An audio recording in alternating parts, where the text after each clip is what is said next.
American government was once a place of enlightenment. When the United States beat England without soldier abandonment, and the bright enlightened people governed themselves democratically, elected leaders had respectable and unbiased elections, and considered the opposing political party objections, ruling the virgin country systematically and pragmatically.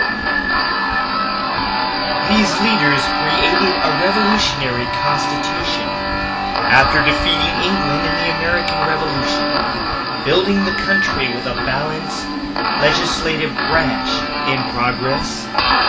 Then came the magnificent, faithful executive and judicial, and the rules of the country with necessary rights for official, giving back the rights King George and Mother England wanted to suppress. There were problems then, like the rich having more political power, and only certain races of men allowed to vote, made some sour, as some of them were the immoral, heartless masters of herding slaves. Over time, some problems were resolved as democracy expanded, when the indelible rights of all its citizens was demanded, from those citizens of every nation to the Indian braves.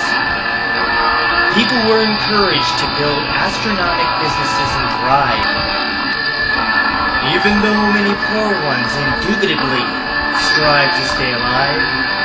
As the gluttonous rich become richer and the poor become poorer, most companies produced a workforce of back-breaking environments, and it did not seem unfair to have pride in company arrogance, but the growing anti-government sentiment became a whole. The daft do-nothing Congress did nothing to prevent sequestration, favoring the furloughs and budget cuts of the large corporations, where medical and educational assistance included cuts.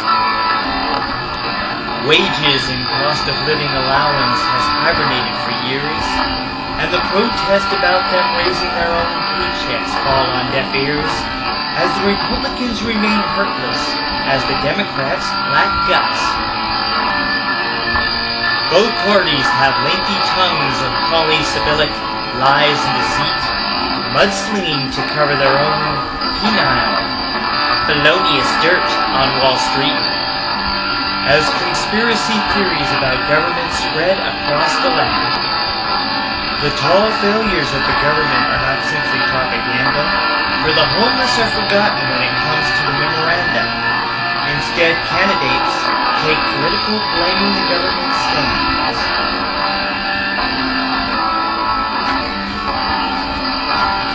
Conservatives talk on reducing taxes, but only for the rich, hiding the emergent priorities in the political ditch, leaving a bloated military and the huge budget deficits.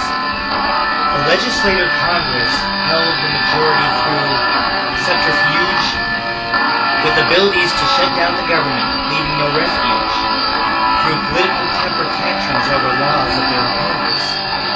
There are still many people who believe in stupid, propagandistic lies, and those who do not want democracy to prevail, so they chastise. While many indigent citizens work overburdened as wage slaves, most are too distracted by insincere popular entertainments. Instead of demanding that politicians pay with law arrangements, when people have power to make government work before dead in graves.